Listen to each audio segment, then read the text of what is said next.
Hello, and welcome to the Alabama Public Health Training Network. Thank you for joining us today for our program, The Diabetes Epidemic in Alabama, an Overview. If you have questions about anything being discussed today, please call or email during our broadcast. The phone number and email address are on your screen now and will appear again later in the program. Also, the sign-in sheets and evaluations are available online.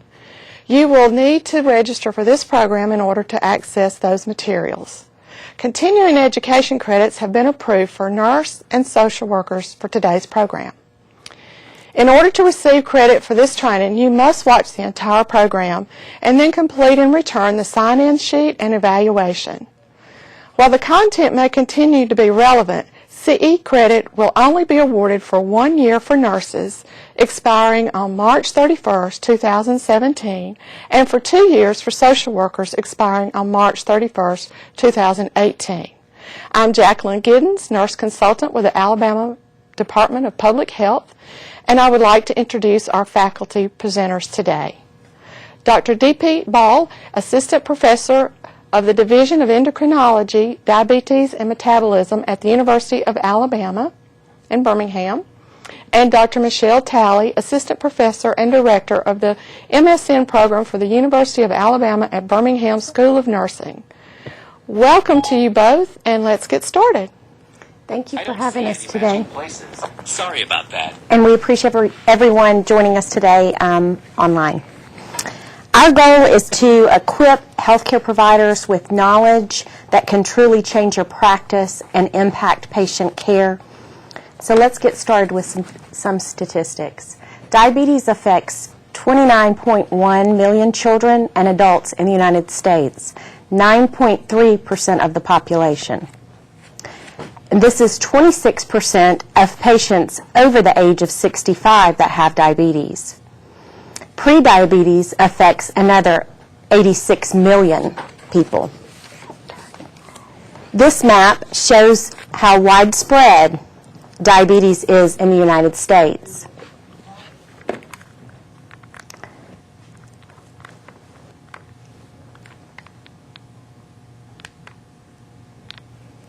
As you can see, greater than 11.2% of Alabamians in 2007 had diabetes. Unfortunately, this percent has increased in the last 9 years. To date, Alabama has 13.8% prevalence of diabetes, so we are truly known as Sweet Home Alabama.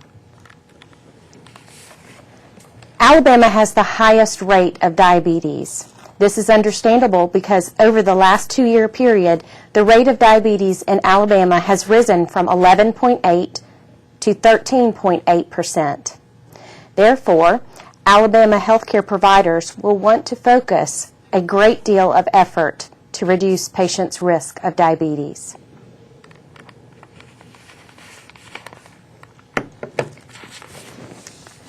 So let's get started with a definition of diabetes.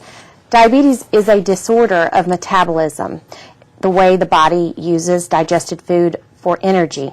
The digestive tract breaks down carbohydrates, which are sugars and starches found in many foods, into glucose, a form of sugar that enters the bloodstream. With the help of the hormone insulin, cells throughout the body absorb glucose and use it for energy. Diabetes develops when the body doesn't make enough insulin or is not able to use insulin effectively, or both. Which again brings us to the characteristic feature, or the definition I would call of diabetes, which is a group of metabolic disorders that share a common feature, which is hyperglycemia, or elevated blood sugar in the blood. Broadly categorized as type 1 and type 2 diabetes. Type 1 diabetes is typically what we used to know as juvenile diabetes, or diabetes of the young, where there is an absolute deficiency of insulin caused by beta cell destruction in the pancreas.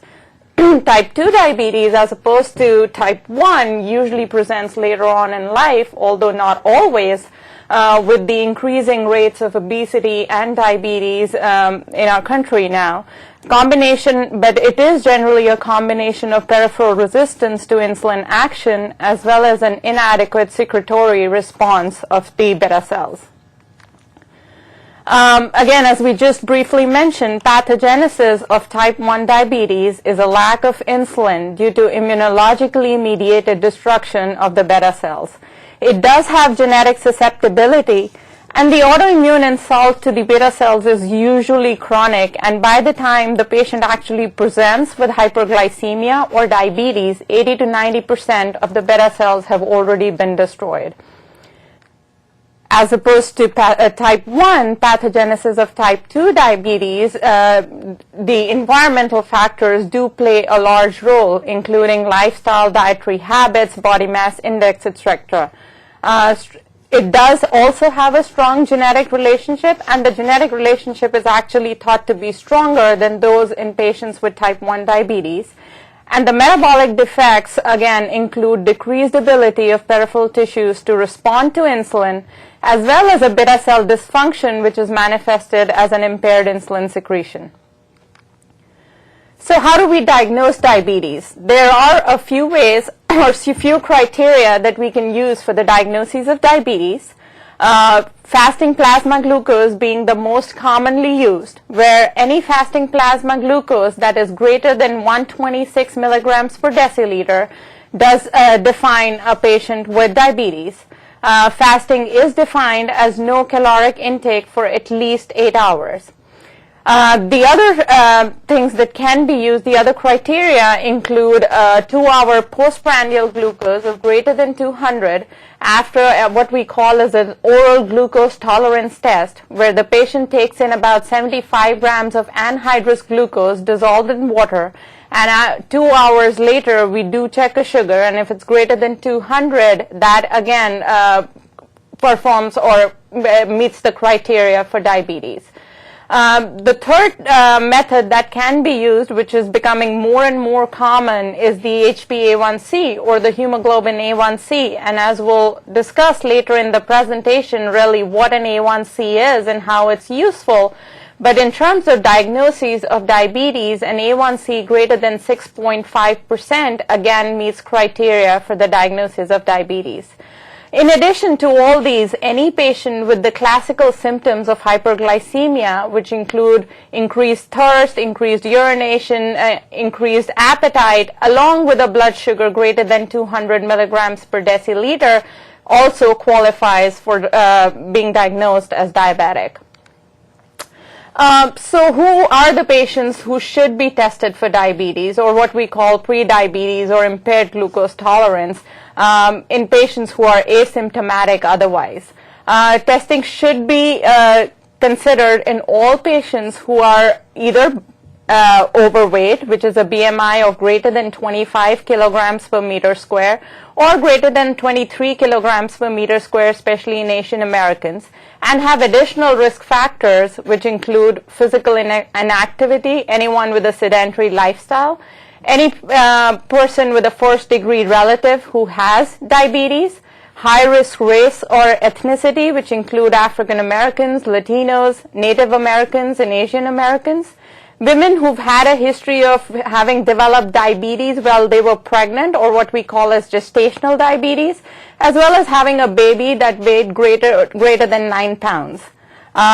Anyone who has other comorbidities of what we call as the metabolic syndrome, including hypertension, HDL cholesterol less than 35 milligrams per deciliter, or triglycerides that are high, greater than 250.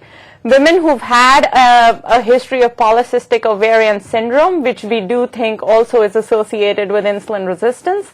An A1C that was previously checked and was greater than 5.7%, which we do think lies in the impaired glucose tolerance range. Other clinical conditions associated with insulin resistance, such as severe obesity, and a history of cardiovascular disease. For all patients, testing should begin at the age of 45, and the testing should be repeated at a minimum of 3-year intervals, with consideration of more frequent testing where our threshold for diabetes or diagnosing diabetes is higher. So that brings us to the complications of diabetes. The complications can be divided as acute, which include hypoglycemia, more so from therapy for diabetes, hyperglycemia, which include two life-threatening conditions, including diabetic ketoacidosis, as well as hyperglycemic hyperosmolar syndrome. The chronic complications more so occur because of vascular damage and include microvascular complications, which again, the big ones being neuropathy or nerve problems, nephropathy, kidney problems, and retinopathy, which is diabetic eye disease.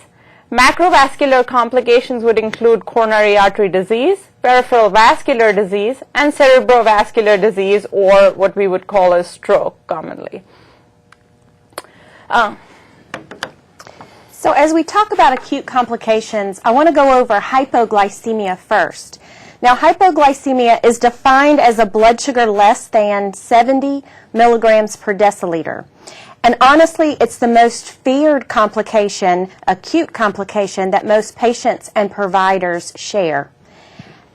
Most are fearful of this, so providing the right education to the patient, encouraging adherence to their plan, and then communicating that individual plan and altering it if needed is encouraged so that the rate of hypoglycemia can be greatly reduced. Now, if someone has a blood sugar, or a patient has a blood sugar less than 70 milligrams per deciliter, you'll want to teach them to treat it with the rule of 15. When I teach my patients, I tell them that's what it's called. It's called the rule of 15 because it helps them remember what they're supposed to do. So I tell them they need to take in 15 grams of carbohydrates, so eat or drink 15 grams of carbohydrates every 15 minutes until the blood sugar is above 70. So often patients ask me, well, what does qualify as 15 grams of carbohydrates? And things like 4 ounces of Coke, Pepsi, Sprite, or juice of any kind would qualify as 15 grams of carbohydrates. Patients can also eat 5 peppermints or several lifesavers as a 15 gram of carbohydrate to increase their blood sugar. But you know as well as I do, it's easier and quicker to drink something than it is to chew up about 5 peppermints and get those down when you're in a situation that you want to bring that sugar up very quickly. And also, I like to tell my patients, you know, if you're at home or you have access to juice, Coke, Sprite, or some type of soda or drink with sugar in it, then you want to use that method. But if you don't have access to those those juices or Cokes, you'll want to substitute with that peppermint and lifesaver, especially if the patient has an occupation which would prevent them from having access to a liquid drink. What I mean by this, I've seen several roofers over the last couple of years, and so obviously a roofer is not going to take a juice or a Coke or a Sprite on the roof with him to roof. So you'll want to encourage them to keep those lifesavers or peppermints in their pockets. They have easy access to them. It's very important that patients are also taught what to do after the blood sugar comes up. So once the blood sugar is above 70, that's the time to follow that carbohydrate intake with a snack. And that should include a protein and a carbohydrate or a fat and a carbohydrate to prevent the hypoglycemia from recurring. Things like peanut butter and crackers, cheese and crackers are good options for that snack. If patients are more prone to severe hypoglycemia or blood sugars less than 30 milligrams per deciliter, glucagon injections can be prescribed, especially for those who have lost consciousness before with their hypoglycemic occurrences. And this requires teaching, so you'll want to encourage family members or significant others to be present for that teaching as you prescribe glucagon injections. And anyone who has repeated hypoglycemic episodes warrants a provider visit or treatment adjustment. So in that case, I tell patients, please call and let our office know if you experience 1 or 2 blood sugars less than 70 and you really can't find a reason for it dropping that low. That may mean that we need to alter something we're doing. Hypoglycemia can occur any time of the day or night, so it's important for patients to recognize and treat themselves appropriately. Some signs and symptoms of hypoglycemia include shaking, a fast heartbeat, sweating, dizziness, a feeling of being anxious, hungry, having blurred vision, weakness or fatigue, being irritable, or having a headache. So often what I ask patients when they come in is if they share a bed with someone, because if they're asleep and they're unaware that their blood sugars drop, typically their sleeping partner, their bed partner, is the first one to recognize that something has changed with them. Recently I had a wife in the office with her husband who told me that she kind of rolled over in the bed, felt her husband, he had cool, clammy sweat. She got up, she got his meter, she brought it to him, woke him up, and had him check his blood sugar, and then brought him the juice that he needed to bring his blood sugar up. So those are things that you need to educate patients about, but also family members or significant others that will be in contact with them. So let's move on to hyperglycemia now. And I've included a slide here with the signs and symptoms of hyperglycemia. And these include extreme thirst, hunger, dry skin, a need to urinate often, blurred vision, feeling tired or drowsy, and then long-term having slow healing wounds. So sometimes it's hard for patients to really assess whether they're low or high just by the way they feel. So again, one of the biggest differentiating factors there is this cool, clammy sweat that they have with hypoglycemia, and they have dry skin when they are hyperglycemic. So I always tell people to watch for that so that they're able to tell the difference. One of the acute complications associated with hyperglycemia includes DKA, or diabetic ketoacidosis. So I'm going to talk about it first, and then we'll move on to hyperglycemic hyperosmolar states. Now, DKA is characterized by hyperglycemia, acidosis, and ketosis. It is a life-threatening condition that develops when cells cannot get glucose they need for energy. They cannot get the glucose because there's a deficiency of insulin. So if the glucose cannot get into the cell, it stays in the bloodstream. And the kidneys will actually filter some of this sugar from the blood into the urine, and that's why they urinate so frequently. But we still have cells in need of energy. So desperately, the body then starts to break down fat and muscle for energy. This produces ketones, or fatty acids, and they're released into the bloodstream. So the patient is left with a chemical imbalance, or metabolic acidosis, known as diabetic ketoacidosis, or DKA. DKA can occur in both type 1 and type 2 patients, although it is more common in type 1 patients. But regardless, it is imperative for providers to recognize DKA. Remember that the DKA patient is dehydrated, ketotic, and acidotic. And providers need to determine actually what caused the DKA. So you want to think about the 5 I's, as I like to call them, and those include infection, ischemia, infarction, intoxication, and ignorance. And the ignorance I speak of here does not deal with low IQ, but rather a low health literacy, or not understanding what they're to do for certain things when they're sick, or just not knowing how to treat their diabetes adequately. But the treatment for DKA includes insulin, IV fluids, and the treatment of electrolytes, and so many times this requires an inpatient hospital stay.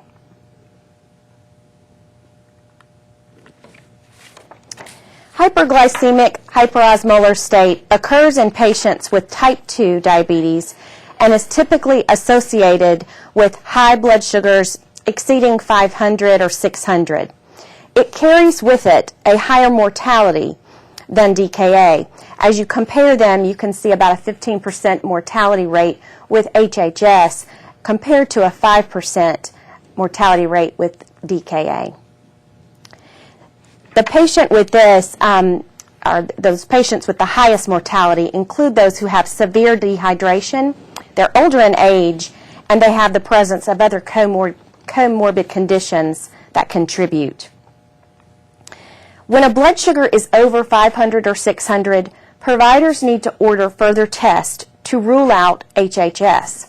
Now, this patient is extremely dehydrated, and if this is noted, you want to also look clinically for things that are listed here on the screen, which include precipitating factors, coexisting diseases, and infection.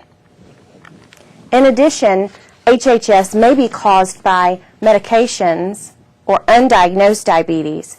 So it may be that the first time that the patient comes to the hospital with a blood sugar over 500 or 600, they present with symptoms but don't know or recognize that they have diabetes until they're informed when they come in through the emergency department. So again, it's crucial for providers to identify the causative agent to avoid the recurrence of HHS. And like DKA, HHS is treated with IV fluids, IV insulin, and electrolytes. Care is taken not to drop the blood sugars too drastically in either case with DKA or HHS, because dropping it more than about 100 milligrams per deciliter per hour can increase the risk for cerebral edema in these patients. There are some diagnostic criteria that you need to look for that will help you also differentiate between DKA and HHS. And you can see those listed here.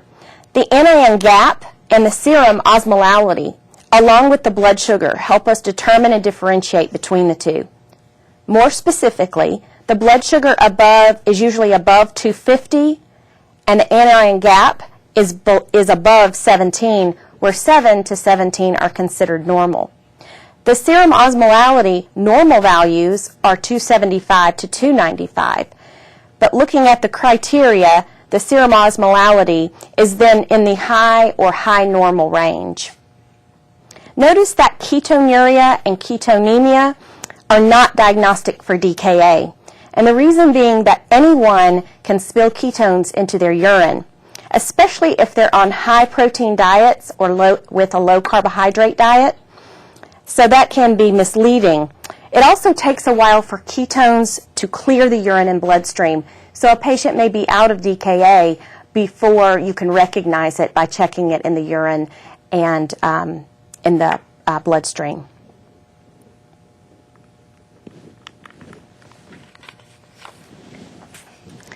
So for glycemic hyperosmolar state, the diagnostic criteria are listed here.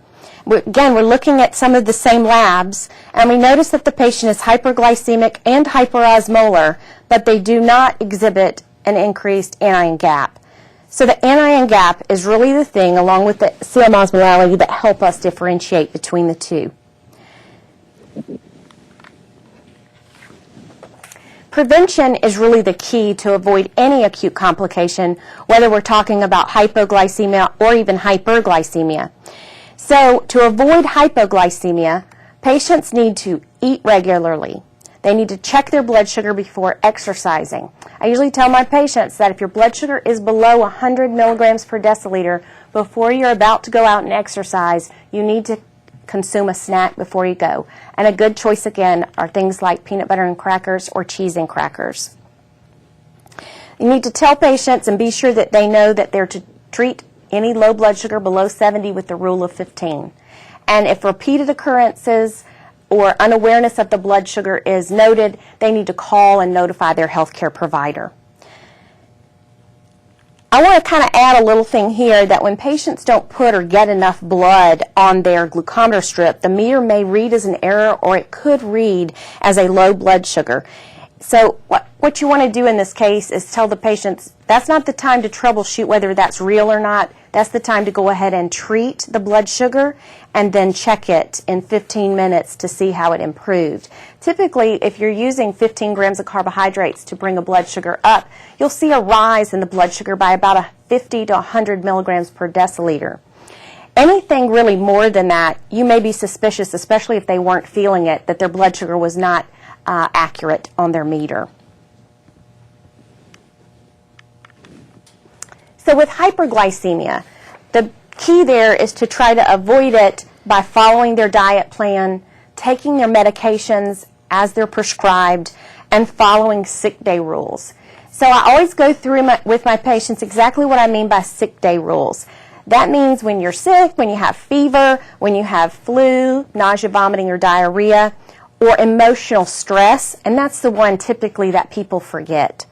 I always tell them that your blood sugar is like your fifth vital sign. So your blood sugar goes up, it's trying to tell you something, so let's pay attention to it closely. So patients, again, need to also check their blood sugars a little bit more frequently when they are sick. So what are sick day rules?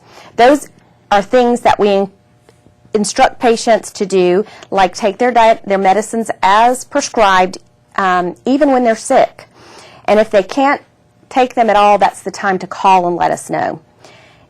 We ask them to try to eat, but sometimes they're just not able to eat. So we want them to consume at least 15 grams of carbohydrates every 3 to 4 hours. And most of the time, this is a liquid form of carbohydrates, something with a drink with sugar in it, because they're not able to tolerate food. But it can be juice, broth, soup, Jell-O, applesauce, or crackers. And those are relatively bland as well. We want to have the patient increase their consumption of non-caloric beverages like water. And they need to drink about 8 ounces of water every hour. And then we want them to check their blood sugars every 3 to 4 hours. And this is pretty much round the clock, not just when they're awake. So I practice at a clinic for uninsured patients, and at times we'll have patients who come in with mildly elevated blood sugars, and they have normal electrolytes and no ANON-GAP. So we'll treat them with, have them drink lots of water in the office. We'll give them a correction scale that they can follow with their insulin, and they typically bring their insulin with them so they can go ahead and inject a few units then according to their correction scale. We keep them for a while in the office and make sure there's a downward trend on the blood sugars, and then we encourage them to follow up later in the day with some broth or soup.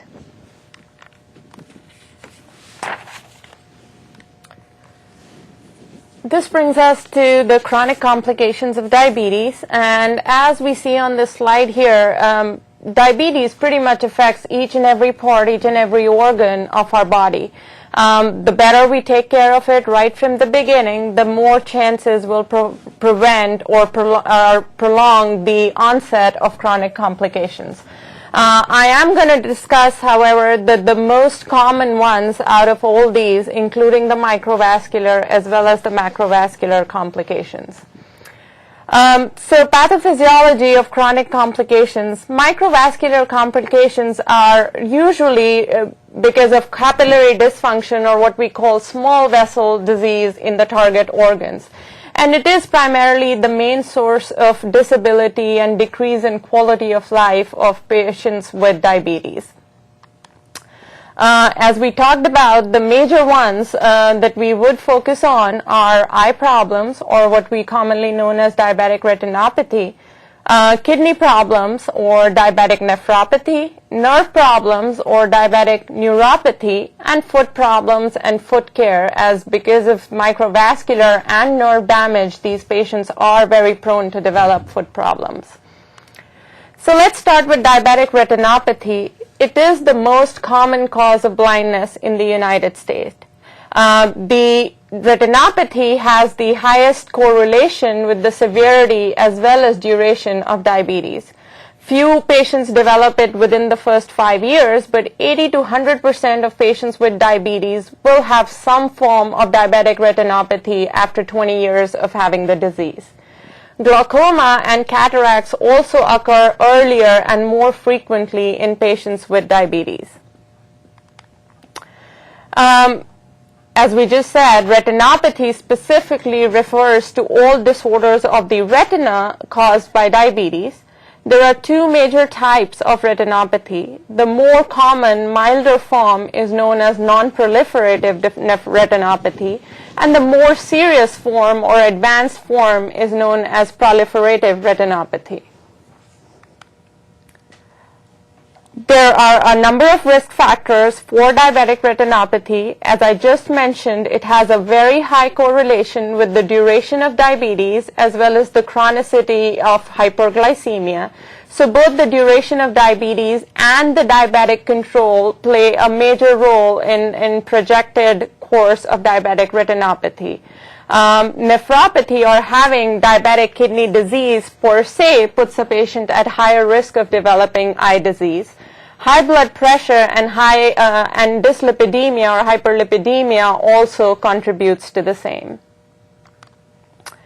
So how do we screen for diabetic eye disease? And why do we screen for diabetic eye disease? For pretty much all the reasons that we mentioned before, we do want to prevent loss of vision and also want to intervene with treatment when vision loss can be prevented or reversed.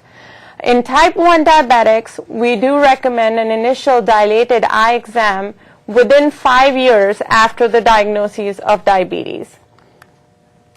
In type 2 patients, however, the initial dilated exam should happen at the time of diagnosis. Now, more recently, we do have retinal photography, which is being used in multiple clinics through the country, and it serves as a screening tool where we can take pictures of the retina and then just oversee them for any major complications of retinopathy. However, what needs to be remembered here is that it can provide a screening tool, but it is not a substitute for a comprehensive eye exam. We commonly do retinal photography in our comprehensive diabetes clinics, but really that's exactly what I tell my patients. Well, we've done this, the screening looks good, there is no gross evidence of retinal disease that we can see, but that does not mean that you do not need a comprehensive eye exam. You still need to see your eye doctor and get a full dilated eye exam. How do we treat diabetic retinopathy? So we do now have a couple of effective measures that we can take to prevent the progression of the disease. Laser photocoagulation is very commonly used for high-risk proliferative diabetic retinopathy. And we can also use some growth factor, anti-growth factor injections for diabetic macular edema. Which brings us to diabetic nephropathy or diabetic kidney disease. It affects about 20 to 40% of patients with diabetes. So what really happens in the kidney? We all know that kidneys in our body act as filters, and what their function is to remove waste products from the blood. However, kidney filters only selected products. Proteins and red blood cells usually are not filtered by the kidney and remain in the blood just because they're too big to pass through the filter. However, what we see in patients with diabetic kidney disease or diabetic nephropathy is high levels of blood sugar do put extra stress on the kidneys. And after years of damage, these kidneys actually start to leak. And thereby, useful proteins that used to be earlier retained by the body are lost in the urine, which leads to a condition we commonly know as microalbuminuria. Now, at this stage, when the kidneys have just started leaking without really any impairment of the actual kidney function, there are treatments that may keep the kidney disease from getting worse. And therefore, it is very important that we screen and pick up kidney disease or early signs of kidney disease sooner than later.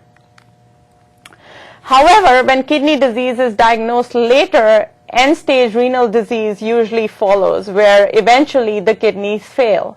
And once patient develops end-stage renal disease or kidney failure, the only options that remain for the patient are either to undergo a kidney transplant or start dialysis, which considerably increases the morbidity of the patient.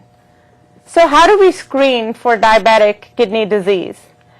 An annual assessment of the urine albumin, or what we call as a spot urine albumin to creatinine ratio, an estimated filtration rate of the patients should be done, again, in type 1 diabetics within 5 years of their initial diagnosis, and in type 2 diabetics at the time of diagnosis of diabetes.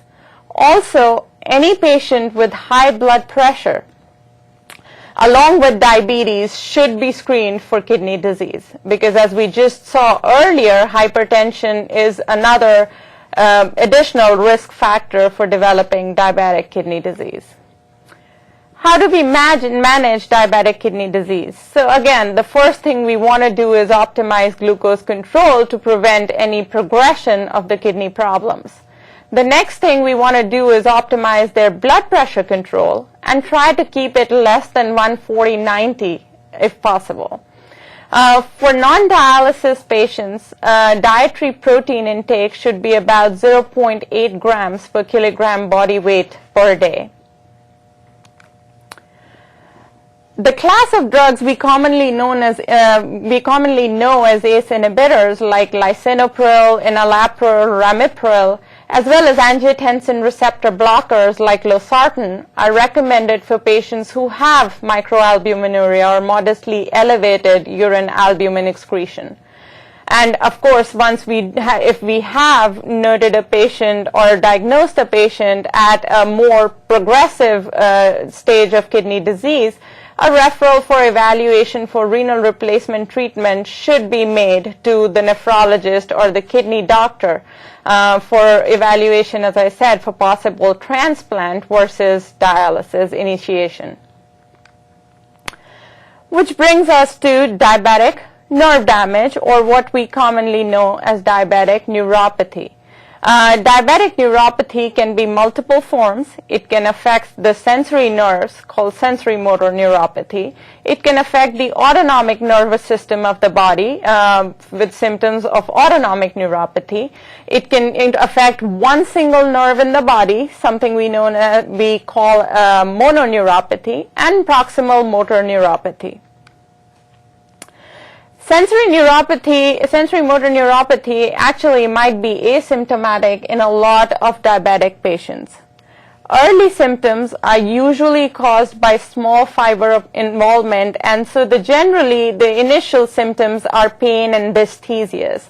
Patients will often come in saying they're having sensation of pins and needles in their feet.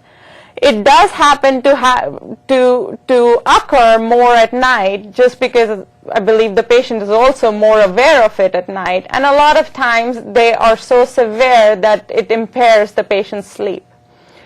It eventually progresses to large fiber involvement, which causes numbness and a loss of protective sensation of the feet. And that's really where it becomes dangerous in terms of foot ulcers and foot care, as we'll talk about in the next few slides. In diabetic patients, sensory neuropathy usually predominates. So as I said, they will come in complaining of pins and needles and paresthesias and just pain in their feet, more so bothering them at bedtime. How do we screen for it? So again, the screening should be done for type 1 diabetics within 5 years of diagnosis of diabetes, and for type 2 diabetics at the time of diagnosis. The assessment should include a 10-gram monofilament testing and at least one of the other additional tests, which include a pinprick sensation, temperature, and vibrations or vibration sensation. How do we treat diabetic neuropathy? Again, our goal is to optimize blood sugar control, but medications such as Neurontin and Lyrica also help with symptomatic relief in these patients. Which brings us to diabetic foot care. So as we just mentioned, the combination of nerve damage and insufficient blood supply in the legs and feet of people with diabetes often leads to painful ulcers, infections, and gangrene. This can ultimately result in amputation and even death. And actually, diabetes is the most common cause of amputations in our country. What are the risk factors for foot disease or foot ulcers? A previous history of foot ulcer puts a patient at increased risk of developing another one, because it just tells us that the patient does have vascular and neural insufficiency. Amputations previously, any kind of foot deformities, peripheral neuropathy with loss of protective sensation where the patient really has numbness so can't even figure out if they had an injury, pre-ulcerative callus or corn, peripheral arterial disease, poor glycemic control. Visual impairment is a big thing as well. We tell patients to check their feet regularly, and for patients who just are visually impaired, either because of diabetic retinopathy or any other complication, might just not be able to carry out a good foot exam every day. Diabetic nephropathy, especially patients on dialysis, and cigarette smoking also increases the risk of developing foot ulcers. So what do? We do evaluate for loss of protective sensation with a comprehensive foot evaluation each year. And for patients where we are suspecting an increased risk of peripheral arterial disease, or those who have signs and symptoms of claudication, we assess the additional risk factors and then evaluate them for peripheral arterial disease. The additional risk factors, as I just mentioned, a history of coronary artery disease, a history of high blood pressure, or a history of cigarette smoking. What I think in terms of foot care is the best way to prevent it is to try and educate the patients the best we can. The patient should know that, again, this is having unsaid, good blood sugar control is needed for sure to prevent neuropathy and vasculopathy. The patient should check feet every day for cuts, blisters, red spots, any swelling. They can often use a mirror to check the bottoms of their feet, even if they can bend down or have some sort of a impairment trying to look at the feet at the bottom. They should wash their feet every day in warm water, dry them well, especially between the toes, where they are more prone to develop fungal infections if left wet. The feet should be kept soft and smooth. We usually tell patients to apply a thin coat of lotion on the tops and bottoms of feet. However, for just the reason that I mentioned, do not use lotion between your toes. The toenails should be trimmed weekly. They should be trimmed straight across. I often tell my patients, do not trim your toenails very close to the nail bed, because anywhere you're leaving a raw surface, you're predisposing yourself to infection. And then the edges can be filed. Stop smoking if the patient smokes to improve blood flow to your feet, and wear shoes and socks at all times. I tell patients, even when you're at home, it's probably better to just have some house slippers on. Never walk barefoot. Wear comfortable shoes that protect your feet, and feel inside of your shoes before putting them on to make sure the lining is smooth and there are no objects sticking on the inside. So when should a patient see a podiatrist? If the patient cannot reach or see well enough to cut his or her own nails, if the toenails are too thick for the patient to cut by him or herself, if they have thick calluses, if they have had a previous history of foot ulcer or do have a current foot ulcer, and if they have lost the protective sensation in their feet, or as I said, the feet are numb and difficult to monitor. That brings us to the chronic complications associated with diabetes, or the macrovascular chronic complications, which is actually the main cause of mortality. So as we said, the microvascular complications are more the main cause of morbidity, but the mortality is more associated with macrovascular complications. And it's typically because of large and medium vessel disease due to accelerated atherosclerosis in these patients. So coronary artery disease, diabetic population per se is at 2 to 4 times increased risk to develop coronary artery disease as compared to the general population. They also have a greater incidence of what we call as a silent MI, or an asymptomatic heart attack. And that's more so because we think they do have underlying sensory neuropathy. And some of them, therefore, might just present for the first time with congestive heart failure. The other complications are peripheral vascular disease, as we talked about with the microvascular complications. And again, these patients also have an increased risk of developing strokes or cerebrovascular disease. Cardiovascular risk factors should therefore be systematically assessed annually in all these patients. And the other cardiovascular risk factors, as pretty much all of us more commonly know, are smoking, high blood pressure, dyslipidemia, a family history of premature coronary artery disease, and the presence of albuminuria. So what are our goals in terms of trying to prevent macrovascular complications? We of course want to control our blood sugars, but we also want to take care of the additional risk factors and keep them or minimize them as much as possible. Our goal for a systolic blood pressure in these patients is less than 140, and a goal for diastolic blood pressure is less than 90. Lifestyle modification should be advocated for every patient where a blood pressure of greater than 120/80 is noted. And we do recommend pharmacological therapy to be initiated for confirmed office-based blood pressure that is greater than 140/90. Hyperlipidemia, lipid profile should be screened or should be checked at the time of diagnosis.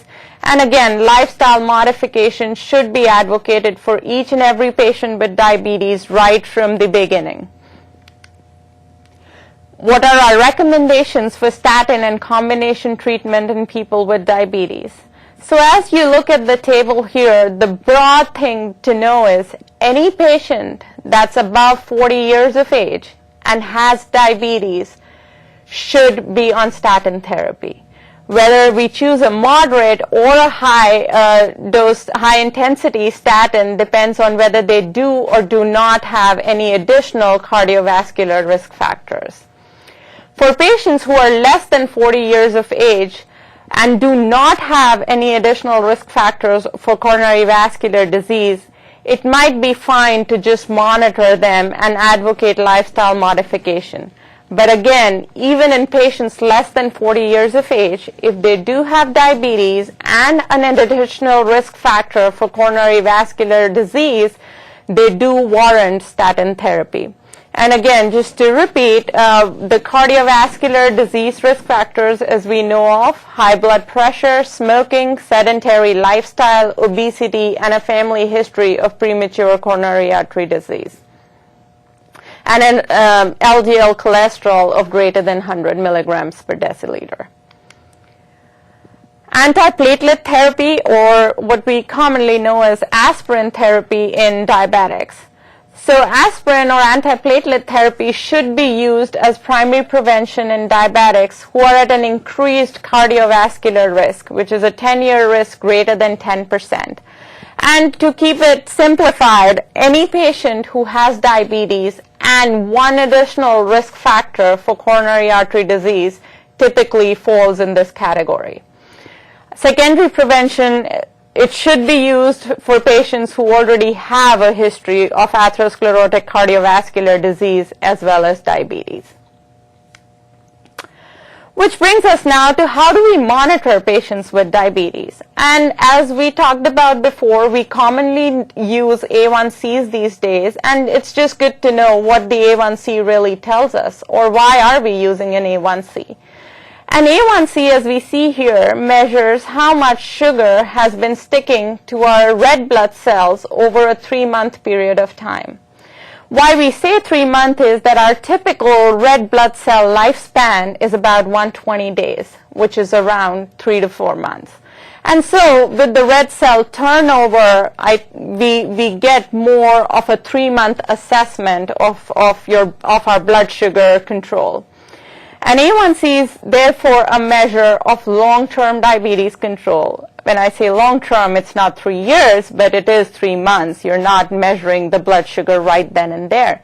And oftentimes, this is a great tool. We can't tell you how many times we see patients in the clinic who are coming and say, oh, well, my sugar is high today just because I ate something I shouldn't have.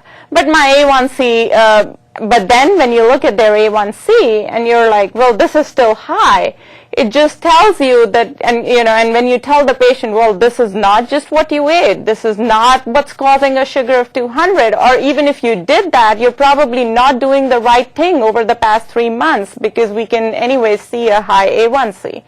So I think it's a great tool in terms of also not just assessing the blood sugar control, but also patient compliance, patient lifestyle, what changes patient has made since their last visit in terms of improving their blood sugar control. A broad A1C goal is less than 7%, and we'll come back to it and discuss it a little more in the next slide, a few slides. So, as goes unsaid, as I said, the A1C is a measure of sugar that has been sticking to the red blood cells.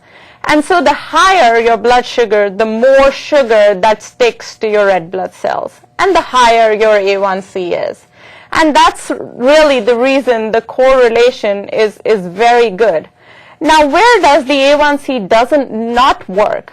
Patients who've had a blood transfusion, patients who have a rapid blood turnover, they have any kind of hemoglobinopathies or severe anemia, or patients who are pregnant, where we again know that the red cell turnover increases. These are situations where you would not want to rely on an A1C, but rather rely on the fingerstick blood sugar of the patient. But for the most part, for patients who do not have any other blood disorders, the red blood cell turnover time is pretty stable. A1C is a fairly good measure of the control over the past 3 months. So how do we approach the management of hyperglycemia? And as we just said, our general rule or our general goal is less than 7% for any patient who's diabetic. However, a lot of the times what we do tend to forget is that this goal might not be achievable for each and every patient. And we need to take into account a lot of other factors before we really decide what we want to give the patient as a goal. My goal for an A1C for a patient who's 18 years old as opposed to the one who's 80 years old might be entirely different. And why that is because I know that an 18-year-old, I do need to make sure that the sugars are well controlled in order to prevent long-term chronic complications, even if it's at the expense of having a few mild infrequent lows. However, for a patient who's 80 years old, there is no room for a low, because the patient might not be able to pick up on that low episode. And I'm not as worried about preventing chronic complications as I am in a younger patient. And so therefore, our goals need to become more or less stringent depending on really what we're looking at. And if we look at the left side of this slide, that's really what it's showing. Some of the things that you want to consider before you really establish a goal for one particular or individual patient is how long has the patient had the disease? What is really the life expectancy of the patient? Does the patient have any other comorbidities that might affect our goals or our protocol here? Do they have any established vascular complications already? What is the patient's attitude and expected treatment efforts? What are their resources? What are their emotional and social support systems? And what are the risks associated with hypoglycemia? Is the patient hypoglycemia aware? For a patient who's not hypoglycemia aware, who doesn't even come to know when their sugars drop to the 50s, you obviously want their goal to be less stringent, because you don't want them to end up in a hypoglycemic coma in the ER. So that's really, this is again just telling us what we really talked about at this point. A goal of less than 8% is reasonable for patients who've had history of severe hypoglycemia, or those who are hypoglycemia unaware, or who have a very limited life expectancy. where we're worried about advanced micro or macrovascular complications. They have some extensive comorbid conditions, or long-standing diabetes where the general goal is difficult to obtain because these patients oftentimes become very brittle. And so to prevent low blood sugars or keep them at goal, you sometimes just have to loosen their goal or make it less stringent. For the most part, as we know, most non-pregnant adults, our goal is less than 7%. And similarly, as we talked about, we would want a lesser A1C or a more stringent goal where there is a shorter duration of diabetes, there is a long life expectancy, and the patient has significant cardiovascular disease, type 2 diabetes treated with lifestyle or metformin only, and the patient does not have significant hypoglycemia or any other adverse effects. So a lot of the times patients come to clinic, and of course A1C becomes a little more medical or technical terminology, and all they want to know is, what should my blood sugar look like when I'm taking insulin or whatever medications? And this is really what is our recommended blood sugar goals. So for an A1C that's less than 7, we typically want their pre-meal or pre-prandial plasma glucose to be somewhere between 80 to 130, and a peak postprandial, which is about 1 to 2 hours after the beginning of the meal, to be less than 180. So in order to achieve good glycemic control, it's very important that patients understand what they need to do for the lifestyle management of diabetes. Lifestyle management includes both diet and activity, and our overarching goal here with diabetes is to promote healthy eating with a variety of foods and proper portion size and maintain a healthy weight. So the healthy weight is more an issue with the type 2 patient because type 2 is commonly associated with obesity. You may have heard the term diabesity in the past, and that's the reason for the term. There's a high association between the two. So as far as diet, there are dietary guidelines for those with diabetes. They typically focus on dietary pattern intake rather than individual nutrients. And in that, extreme amounts of nutrients should really be avoided because of the association with adverse outcomes associated with them. So let's talk more about these nutrients I mentioned earlier. We want to stay with a very low protein, the nutrients, avoiding the extremes. A very low protein diet leads to malnutrition, and excessive protein intake leads to increased albumin in the urine, kidney function loss, and cardiovascular risk. In addition, high-fat diets, more than 30% daily, leads to hypercholesterolemia and an increased cardiovascular risk. So protein intake. It increases insulin response without an increase in glucose levels. So with that in mind, you can understand why we should never use it to treat hypoglycemia alone. However, after the initial blood sugar is treated that's low, proteins may help insulin's response to carbohydrates. So that's why we ask patients to follow their low blood sugar treatment of carbohydrates only with a carbohydrate plus a protein or even a fat. The American Association of Diabetes recommends an intake of 0.8 grams per kilogram body weight per day for protein. And this is for non-dialysis diabetes patients and for patients with a GFR less than 30. However, those with chronic kidney disease should really avoid protein intake greater than 1.3 grams per kilogram per day if they have that chronic kidney disease. As far as carbohydrates, the American Diabetes Association recommends choosing carbohydrates from fruits, vegetables, whole grains, dried beans, and dairy products instead of concentrated sweets and liquid calories. So whole foods like fruits and frozen fruits, are better choices than canned fruits, as those are often packaged with syrup. You can purchase them in just their own juices, which would be a better choice if you're dealing with a canned fruit. But typically those whole foods, or fresh fruits, vegetables, are preferred. We want patients to choose high-fiber foods and avoid the sugar-sweetened drinks and low-fat or no-fat products. And sugar-sweetened drinks, I like to always interject here that you've got to kind of spell out that sugar-sweetened drinks may include Gatorade, Powerade, sports drinks, because sometimes patients think those are healthy choices and don't realize that they are indeed loaded with sugar. They have a lower sugar version or a sugar-free version that, if they prefer to drink those drinks, would be a better choice than the regular ones. So, I want to explain the low-fat and no-fat thing here. We want them to choose the high-fiber, and then we want them to avoid the sugar-sweetened drinks, but also the low-fat or no-fat products. So let's go back to just trying to figure out what foods are made of. Foods are either made up of carbohydrates, fats, or protein.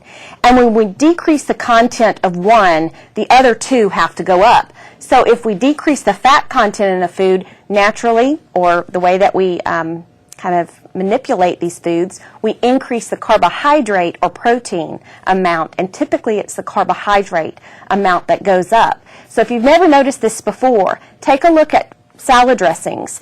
Look at the low-fat and no-fat versions and compare those to just the regular version. You'll notice that the low-fat and no-fat dressings are higher in carbohydrates. So sometimes that's not always the best choice for someone with diabetes. So in talking about carbohydrates, we want to encourage patients to have or adhere to a consistent carbohydrate diet. And this means that it's consistent with its timing, they're evenly spaced, and they're consistent in their amount. So this helps in improving blood sugar and reducing the risk of hypoglycemia. So the body absolutely loves consistency. We know that just in our sleep patterns, and now you're going to see the connection here with food. But in a very basic way to explain it, the pancreas knows if you do have some insulin being produced, when to secrete that in response to carbohydrates if everything's working well. But if everything is not physiologically working well, we can control this by keeping our carbohydrates consistent and then using our medications to control this consistency. So it's easier for providers to adjust if we know that someone is consistently eating the same foods or the same amount of carbohydrates at the same times every day, and they're not skipping meals. So a lot of people ask, well, how much carbohydrate or how many carbohydrates should I eat at a meal? So the recommendation for maintenance of weight for a moderate-sized male is 60 to 75 grams of carbohydrates with each meal. So that's breakfast, lunch, and dinner. And with that, one serving size equals 15 grams of carbohydrates. So this equates to 4 to 5 servings per meal. Now, if weight loss is desired, we do encourage patients to drop down the carbohydrate serving by 1. So if a male comes in and he wants to lose weight, we'll ask him to try 3 to 4 carb servings per meal rather than the typical 4 to 5 servings. Now for females, I know it's not fair. We have to eat less for maintenance of weight, and it is 45 to 60 grams of carbohydrates per meal. And using that, one serving equals 15 grams of carbohydrates. Women should be eating 3 to 4 carbohydrate servings at breakfast, lunch, and dinner. And again, we reduce those carbohydrates if weight loss is desired, but we want to avoid extremes in that. So let's take a look at one way to monitor or measure carbohydrate intake, and that's carbohydrate counting. That requires that patients learn how much a serving size is, if it's a unpackaged food, meaning a fresh fruit or vegetable. They've got to learn serving sizes associated with carbohydrates and how much to count that for. But they also have to be taught how to use a label, a food label, and read it properly. So to determine how many carbohydrates are in this particular label, we want to pay attention to the serving size, and you see that it's 1 serving size under the nutritional facts. That's the red circle at the top. Then you'll notice that the carbohydrates in these chips are 23 grams. In a very simple way, you want to tell patients to round up. Either it's 15 or 30. So you want to round up to the next carbohydrate kind of even number. So this would be or equate to 2 carbohydrate servings, and that's really how they ought to count that.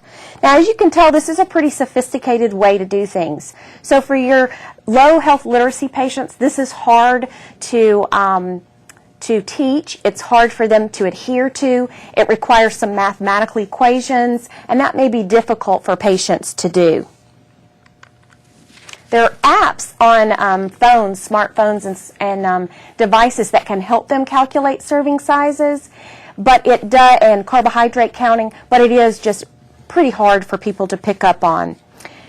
There's another method that you can teach your patients, which I think is a little bit easier to understand, and it's called the plate method. And in this method, you're looking at a plate, which is about 8 to 9 diameters in size. And this is pretty much when you're buying a paper plate or a kind of a disposable plate. Those are typically 9 inches in diameter. So that's a good rule of thumb there. Some of our dishes that we purchase have extra large plates. So you want to be sure that you're teaching them it's on a 9-inch diameter plate.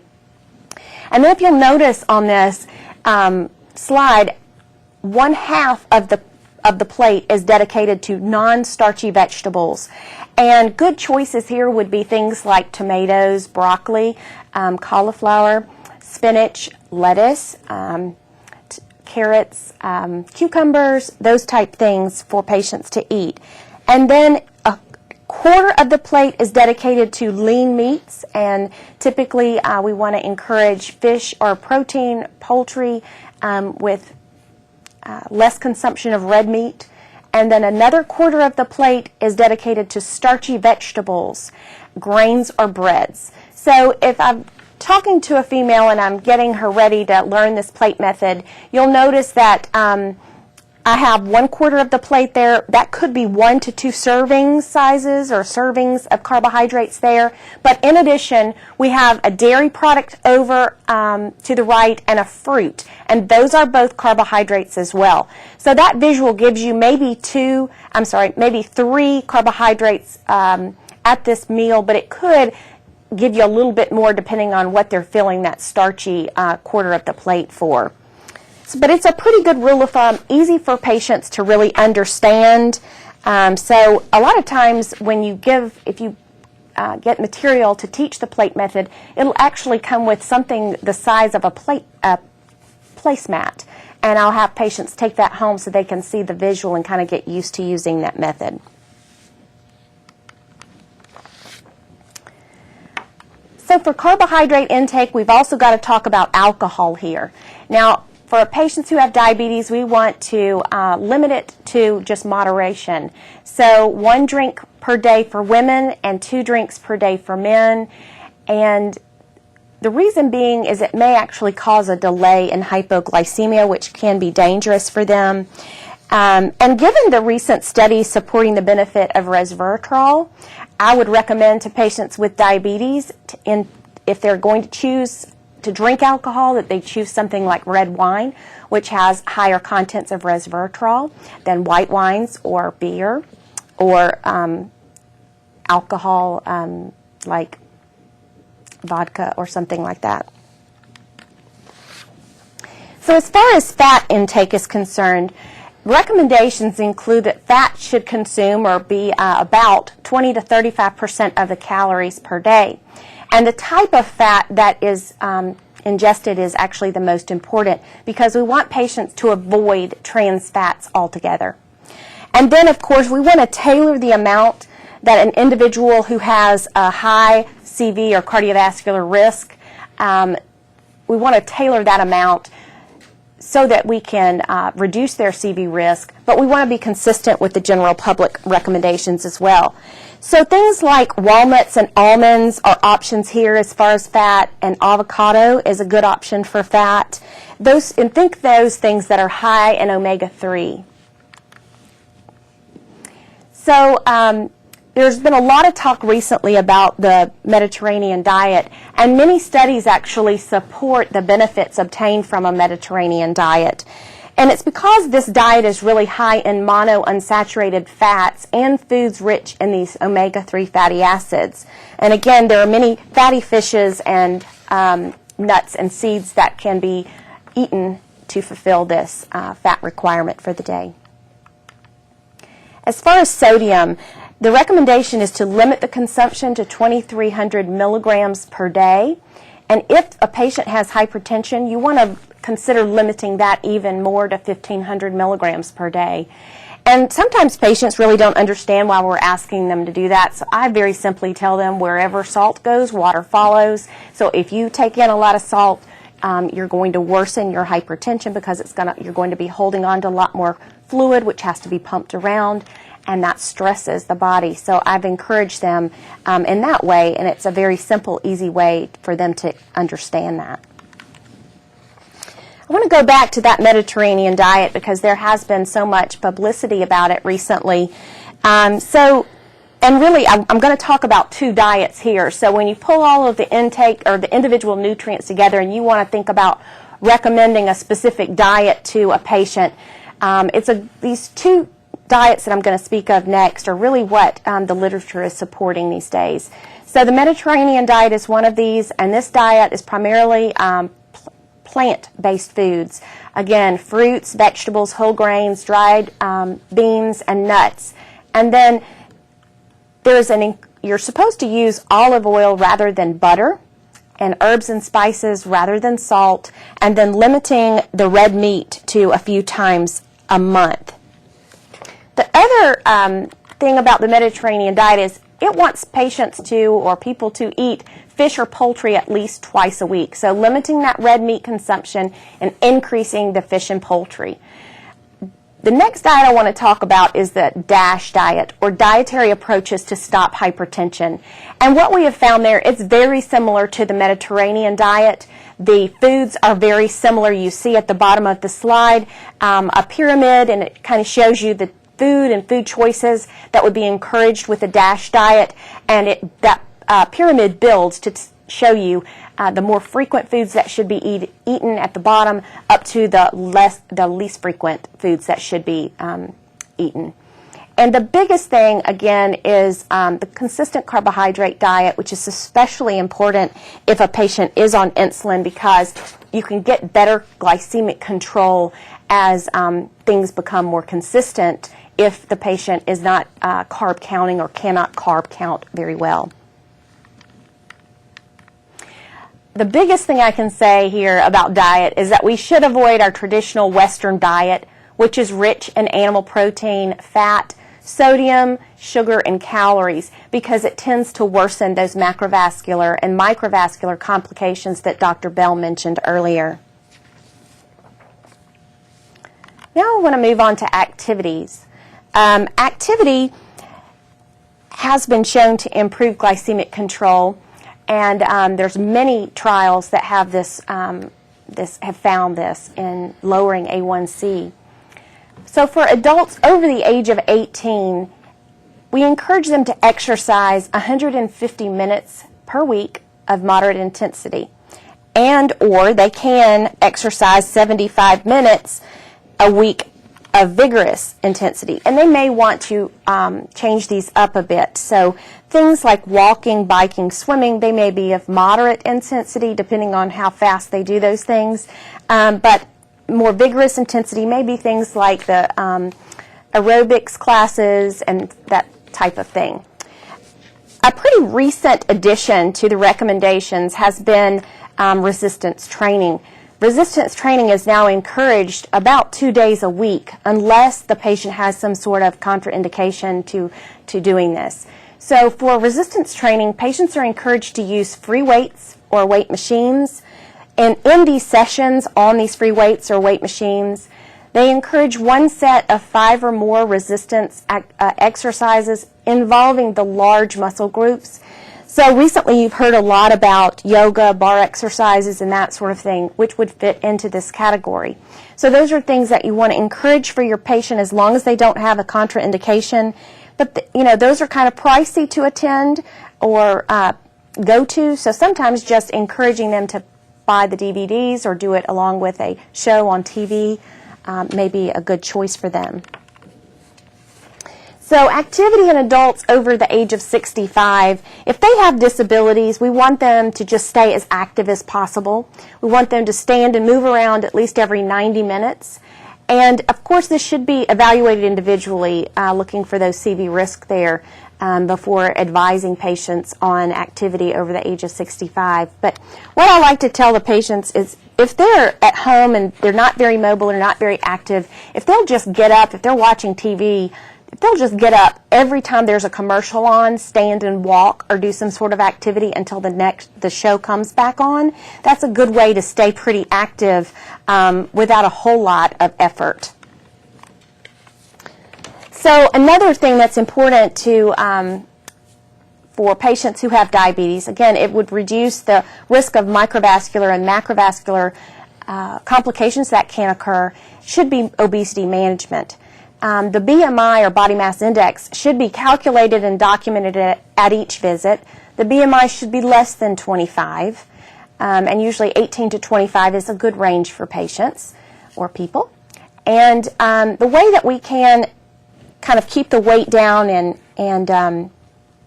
is by making those lifestyle changes that I just mentioned, the diet and activity.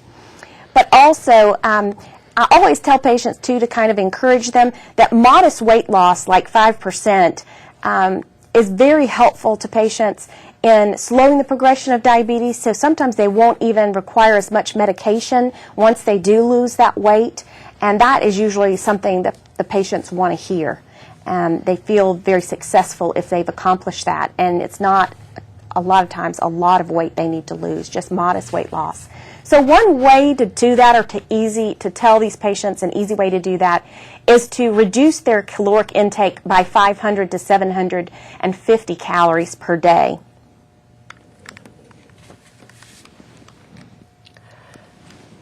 Which brings us to medications or therapy that we have out there for diabetes. I have broadly categorized it into oral agents and non-insulin injectables as well as insulin.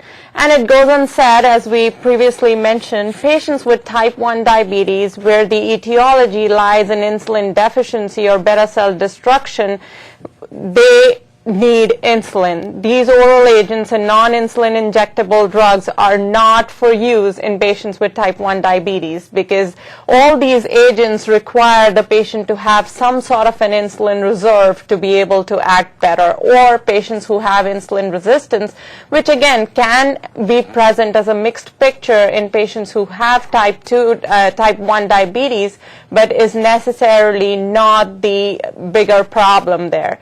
So insulin for type 1 diabetes, for type 2 diabetes, we can try the oral agents and non-insulin injectables along with insulin as needed. Here we have a list of all the medications that we have out on the formulary nowadays for diabetes. I have, as you see, the right-sided red box are medications that have been shown to have a modest reduction in A1C or blood sugars, but are not very frequently used just from the primary goal of reducing blood sugars. So we'll focus more on the left side of the slide, which really has the major categories of drugs or oral agents, and then, as I said, non-insulin injectables that we typically use for management of type 2 diabetes. So just to give an overview really how these drugs are acting, this is a picture of organs that are involved with glucose homeostasis in the body. And as we look here, we can see where these medications are really acting. The metformin and thiazolidinediones, they typically reduce the glucose output from the liver. That's really their main focus or main way of action. The sulfonylureas, the GLP-1 receptor agonists, and the DPP-4 inhibitors, they stimulate the pancreas to make more insulin or put out more insulin to control the blood sugars. Again, the GLP-1 receptor agonists, as well as bromocriptine, as I said, which is not really commonly used for the same thing, do seem to act on the brain. The GLP-1 receptor agonist, we know, somehow increases our satiety and so prevents overeating to some extent. The GLP-1 receptor agonists and the alpha-glucosidase inhibitors like acarbose also act on the gut. The alpha-glucosidase inhibitors typically slow the absorption of carbohydrates into the blood from the gut, and the GLP-1 receptor agonists delay gastric emptying, again causing fullness, which prevents the patient from eating a lot, as well as preventing that postprandial spike of blood sugar because of immediate absorption of carbohydrates from the gut. The thiazolidine thiones and insulin typically act by modulating fatty acid and adipose tissue as well. They make these tissues more sensitive to insulin and therefore help with fat metabolism as well. The SGLT2 inhibitors, one of the newer drugs on the market, they typically act on the kidney, and what they really do is prevent the kidney from reabsorbing sugar into the blood. As a result, the patient pees out excess sugar in the urine, leading to a decreased blood sugar level. So as we talked about our A1C goals before, I do think that it is very important for us to also consider these factors before choosing a pharmacological agent for diabetes. We want to see what the patient's current A1C is. What we've typically seen is the higher the A1C, the better the response once you start the medications. What the duration of diabetes is. Again, a patient who has been more recently diagnosed with diabetes is more susceptible to having a better response, or would have probably a better response, than someone who has had long-standing diabetes, where you think the insulin reserve has anyways depleted over time. The body weight of the patient should be taken into consideration, including the BMI and abdominal obesity, as we will talk about in the next few slides, because you want to choose a drug for them which is weight neutral or prompts weight loss, as opposed to something that would prompt even more significant weight gain. The age of the patient needs to be considered. Again, a drug that causes significant or severe hypoglycemia, I would want to avoid that in a patient who's elderly, or a patient who is hypoglycemia unaware, or seems to have a seizure every time the blood sugar drops. The other comorbidities need to be considered in terms of adverse effects with each of these medications. The cost of medication, I feel, is one of the most important factors to consider. There are so many times, I can tell you, pretty much almost every day, where we've prescribed a medication and the insurance doesn't cover it.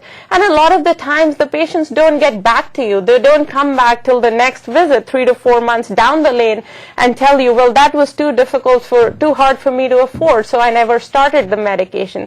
And as a result, what you've really done is lost all that time where you could have given them a better option.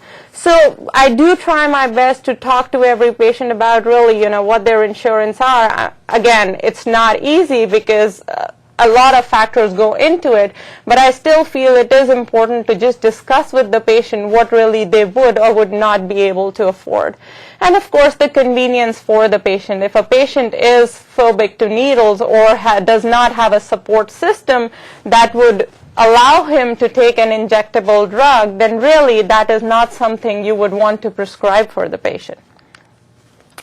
So broadly, I've categorized all the common medications into action and advantages, and really the major disadvantages for us to see. So metformin, as we know, we have extensive experience with this drug. It's been on the market in the U.S. since 1995. As we just talked about, it decreases hepatic glucose production. The good news about metformin, again, it's extremely low cost. So pretty much any and every patient should be able to afford metformin. However, the biggest problem that we face with metformin is gastrointestinal side effects, abdominal cramping, diarrhea. Most of the patients who discontinue metformin is really because of the GI side effects. The second big problem with metformin is that it needs to be avoided. We can't give it in patients with chronic kidney disease. So any patient who has significant diabetic nephropathy does not fare as a candidate for metformin. There is a warning with metformin for lactic acidosis. We all know that, but we also know that it is extremely rare. So that, again, should not be the biggest deciding factor whether a patient can or cannot be given metformin. In terms of reducing side effects, oftentimes what we really do is start with the lowest possible dose of metformin. So it comes as a 500 milligram pill, and it also comes as an extended release form, which sometimes actually works better for patients in terms of preventing GI side effects. So what I typically tell my patients is to start with a 500 milligram pill in the evening. It, again, causes less side effects if it's given just with food. And tell them to increase it by 500 milligrams every 2 to 4 weeks as they can tolerate, to a maximum dose of what we know is 2,000 milligrams a day.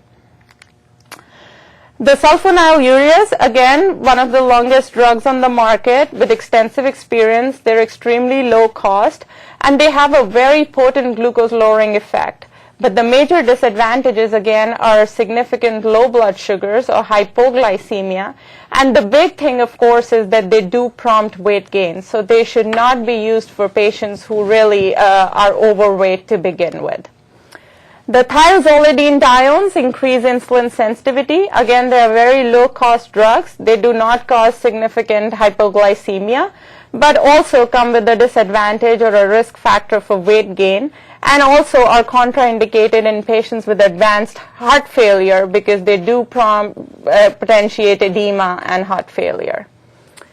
The DPP-4 inhibitors, one of the newer drugs, they do increase insulin secretion, also decrease glucagon secretion in the body, which is really a counter-regulatory hormone that causes increased blood sugar.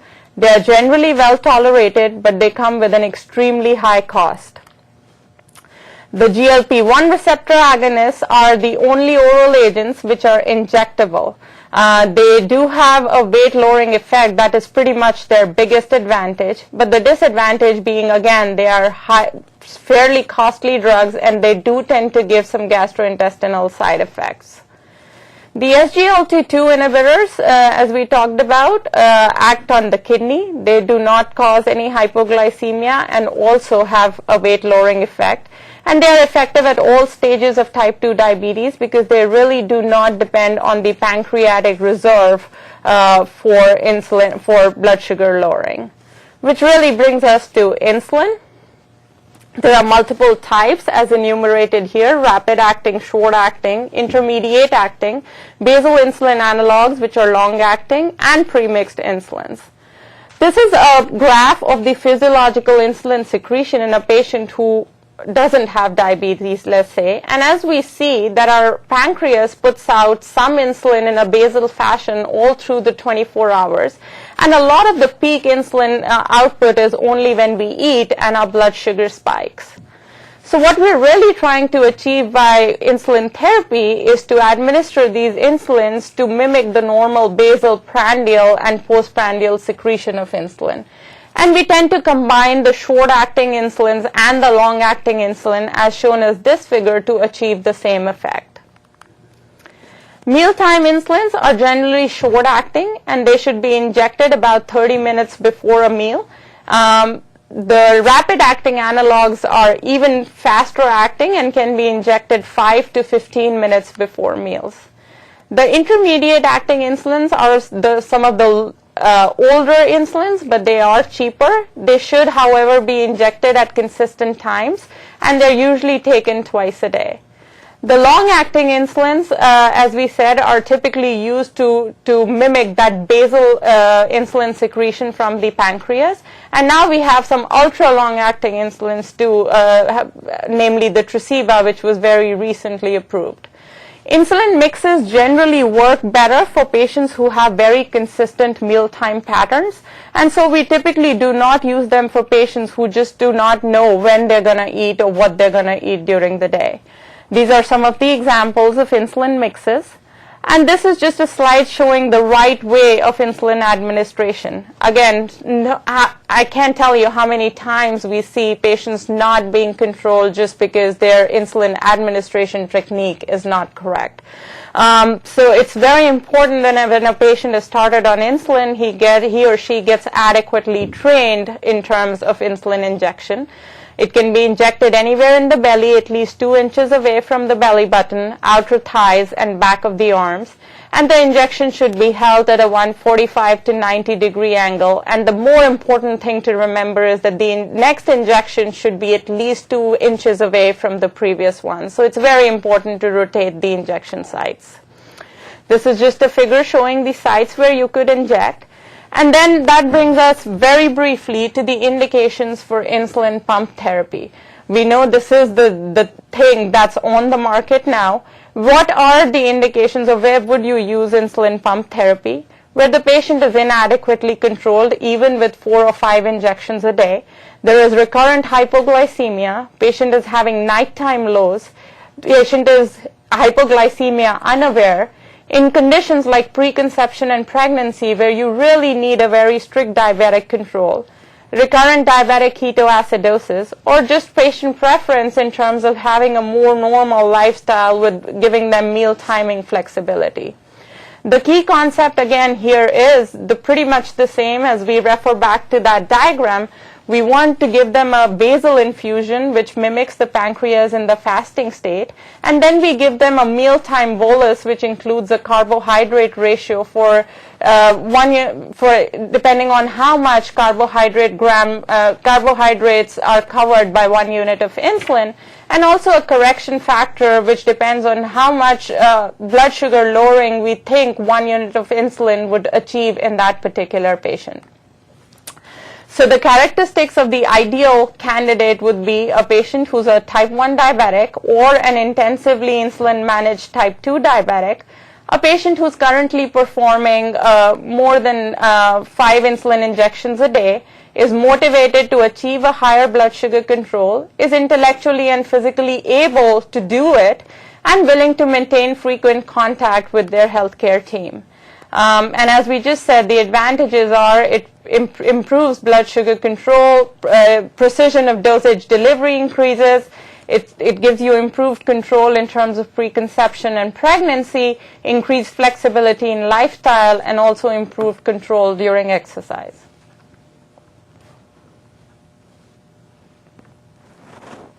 Thank you, Dr. Bell and Dr. Talley, for this wonderful program. We've been just thrilled with all the information that you provided for us today. You really did a great job at comprehensively covering diabetes, and we thank you. This ends our program today. Please check our website for future programs, and we thank you so much for joining us.